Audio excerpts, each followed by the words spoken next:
second Democratic debate has come and gone, but who triumphed and who fizzled? Even more Democrats appear to support impeachment. And Senator Lindsey Graham threatens to bust up his judiciary panel rules. Joining us to discuss all of this is The Hill's editor-in-chief, Bob Cusack. Welcome, Bob. Hey, guys. How are you?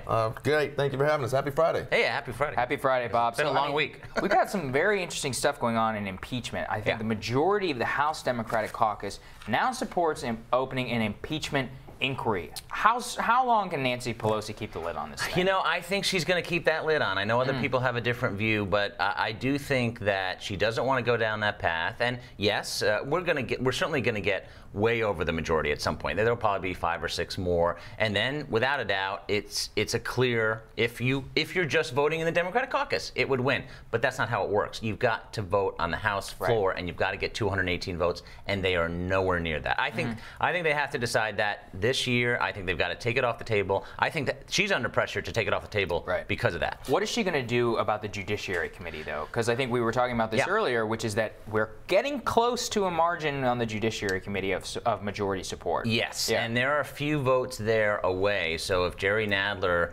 had it, remember this has got to move in committee first, they would likely get the votes. They still need 3 or 4, but that's another one to watch. If they get the majority there, of course all Republicans on the committee would vote no. But they could clear it through committee should they get those 3 or 4 votes. You know Nadler wants to do that, but you know Pelosi's probably not going to let him do that. And having the majority of the Democratic caucus, it's an interesting story, but Nancy Pelosi has never publicly adopted the Hastert rule or anything like that. So it's not like it's binding for her. That's right. And again, if you bring it to the floor, it fails. Now, I don't think she wants to do that. I mean, that would be kind of embarrassing. A spectacle, embarrassing. It would divide the party. She's all about uniting the party. She's had some challenges recently. Both parties have, really. But I think that she's not going to cave on this. She's going to hold firm. I think it's interesting because it really does put her in the box. But one interesting thing was, we should also talk about the debates. I didn't really hear that much talk about impeachment on both nights. No. No, it was very surprising. Like the first night didn't come up at all. Barely came up on the second night. There was a scant Mueller question. Exactly. Number, one, but that was it, right? Well, and remember, this divides the party. So it was amazing, I think, that it didn't come up. And it's certainly going to be coming up, I think, in the fall, in September. We're going to have fewer candidates, I think. But it was remarkable. It was one of the big surprises of the debates. Who do you think had the biggest debates? I do think Booker had a good night. I do think Warren and Sanders, by kind of being nice to each other, that worked because the second night was a bit ugly. I mean, it was Democrats fighting fiercely. It was entertaining, but it wasn't possibly great for the party. And I think that made Sanders and Warren look better. And Booker's needs to get up in that top tier. And it'll be interesting to see if he gets much of a bounce. I think Harris had a rough night.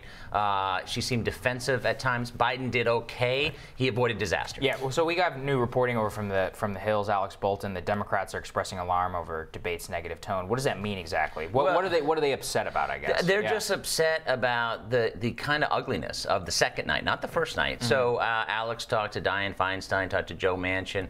They don't like this. Also, if you talk to senators, they know that they can't pass Medicare for all. They know they can't pass the Green New Deal. So they know they can't pass free college tuition. I mean, they just don't have the votes. Even if they won back the Senate, even if they got rid of the filibuster, which I don't think they'd have the votes for anyway. So senators are more pragmatic, and they were alarmed by what they saw. But some of this, to the extent that it struck a negative tone, some of that will be pushed to the side once we narrow down the field. I mean, it got somewhat ugly, factual, but somewhat ugly when Tulsi Gabbard took a few really heavy-handed swings at Senator Harris, right? She did. And remember, I mean, weren't the Republican debates? I mean, it all worked out for the GOP. It's a contest. And listen, you've got to go on the attack to some degree. I do think it was very risky for some Democrats to basically go after Obama. I think Biden could have counterpunched much better in that situation. We were talking about that earlier. What do you think about that, Bob? Because he's got a 95% approval rating amongst the Democratic Party. But if you watch that debate, he looked like George W. Bush in the 20s.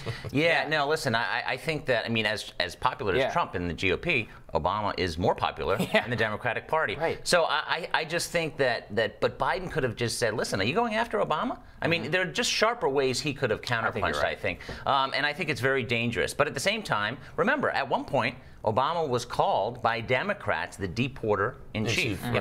Right. Yeah. Senator Lindsey Graham is the chairman of the Judiciary and the Senate, as you know, the venerable world's greatest deliberative body. You know, he's got his legislation that he wants to force through on immigration, and we understand that folks have to do what they got to do, and you have to use the power of the chairmanship. But the Senate, where I came up, has always been about the institutionalists and the rules, right? As embodied by Joe Biden and so many of the other lions of the Senate.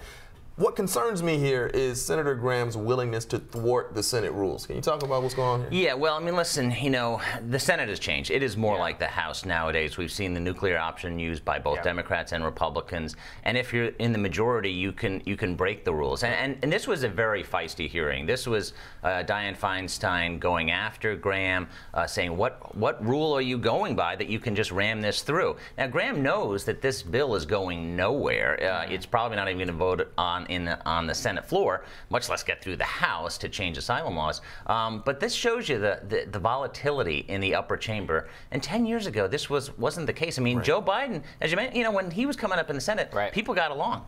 Well, that's really the real question: is how is Biden going to adapt to this new environment? He hasn't been in the Senate for 10 years. Yeah. Under the Obama administration, I mean, a lot of this was happening, but mainly on the House side. Now you have both chambers basically an open revolt against whoever the other party is. Right? Yeah, and I think that's Biden's challenge of, you know, I mean, he's 76 years old. So that's one of his issues is age and also attracting young voters. But at the same time, I think he did well. The one thing he did well in the debates is that he was attacked constantly. But he was kind of smiling. He knew it was coming. And that's probably good staff work saying, listen, Mr. Vice President, they're going to come after you. Don't be defensive. Where other people, I mean, it's a human thing. Like if you get attacked, you're usually defensive. Harris was a bit defensive. And that's why I think he did well. But at the same time, we're just getting started. And can he make it all the way through when you're exhausted, when there are more debates? We get August off, but then they'll be back on the debate stage in September. It's a real question. Well, thank you so much for joining us, Bob. We appreciate it. Thanks, guys. Thanks, Bob. Coming up on Rising, the 2020 race will lose another contender when former Alaska Senator Mike Gravel ends his presidential run. But the political arena has not heard the last from the Gravalanche. He shares his thoughts on the primary and what he plans to do next when Rising returns.